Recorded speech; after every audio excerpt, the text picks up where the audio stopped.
berdasarkan informasi yang saya dapatkan minggu lalu ya, pada saat kita diskusi dengan teman-teman di Singapura, mereka itu saat ini butuh sekitar 8 gigawatt AC ya, 8 gigawatt AC, dan itu akan tumbuh misalnya 3-4% setiap tahunnya. Nah, untuk kebutuhan yang EBT ini, mereka memberikan informasi ingin siap mengimport sekitar 4 gigawatt AC. Nah, 4 gigawatt AC itu kalau ditransfer ke solar panel itu harus dikali 5 kali 6 gitu ya, kali 6. Jadi bisa sekitar 24 gigawatt peak. Itu sangat-sangat besar sebenarnya. Baik, artinya kebutuhan untuk Singapura berada di 8 gigawatt begitu ya, tapi rencananya akan diekspor atau ditransfer ini sekitar 4 dia mau gigawatt. importnya 4 GWP. 4, ya. Tapi nanti akan ditransfer lagi dari tadi ya, apa namanya Pak?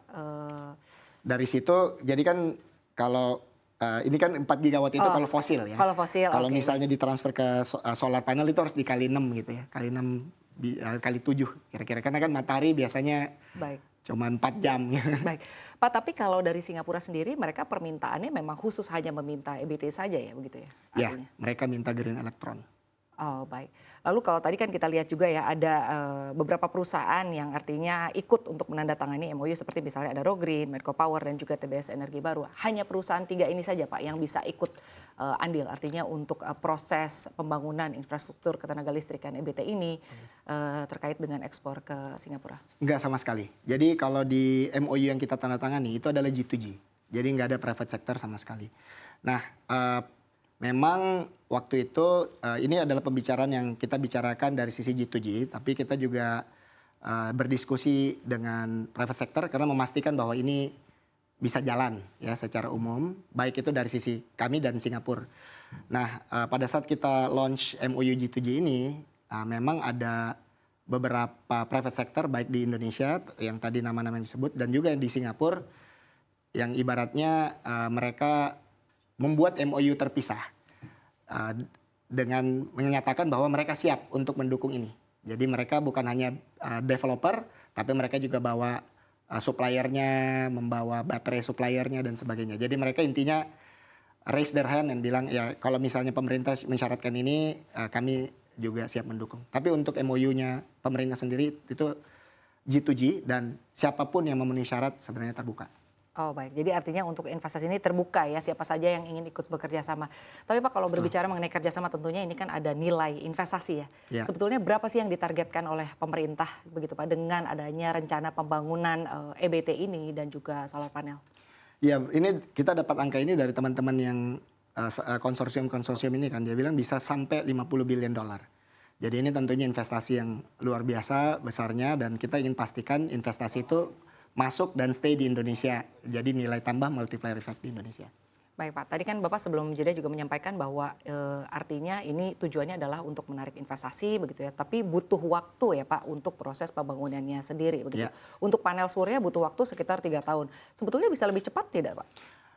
Itu sebenarnya memang butuh waktu sekitar 2-3 tahun lah. Kira-kira itu tipikal untuk bikin tanahnya sendiri, pabriknya dan sebagainya. Jadi dan memang kebutuhannya juga nggak langsung buat hari ini. Makanya prosesnya sendiri akan kita kerjakan mulai sekarang dan persiapannya butuh sekitar segitu.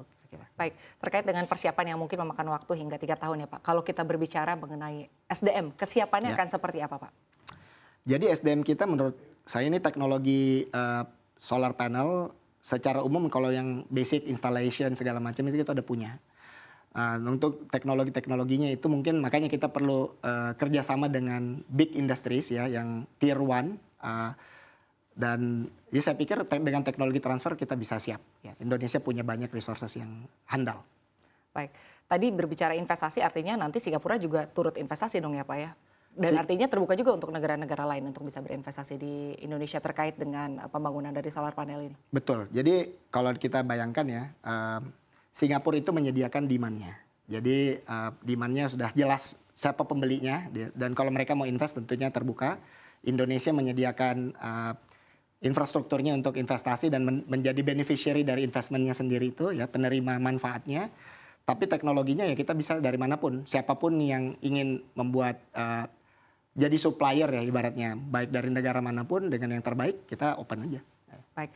Tantangan apa sih Pak yang tentunya mungkin akan dihadapi ya, atau mungkin saat ini dihadapi terkait dengan rencana pembangunan dari solar panel ini atau EBT gitu? Ya menurut saya sih pertama tantangan terbesar awalnya itu, karena sebelum ada MOU ini kita juga sebenarnya sudah banyak bertemu dengan teman-teman ya, mengajaklah untuk bikin industri di Indonesia, dan tantangan terbesarnya memang adalah melihat pasar di Indonesia itu, kita semua tahu bahwa potensi EBT di Indonesia sangat luar biasa, terutama solar ya. Matahari bersinar sepanjang tahun dan sebagainya. Cuman memang karena ada surplus elektron surplus listrik di Jawa Bali itu yang notabene adalah pasar terbesar kita, itu membuat sedikit ketidakpastian demand. Nah, dengan adanya demand dari luar negeri ini dan potensi ekspor, sepertinya yang terbesar ya, masalah terbesarnya sudah berkurang.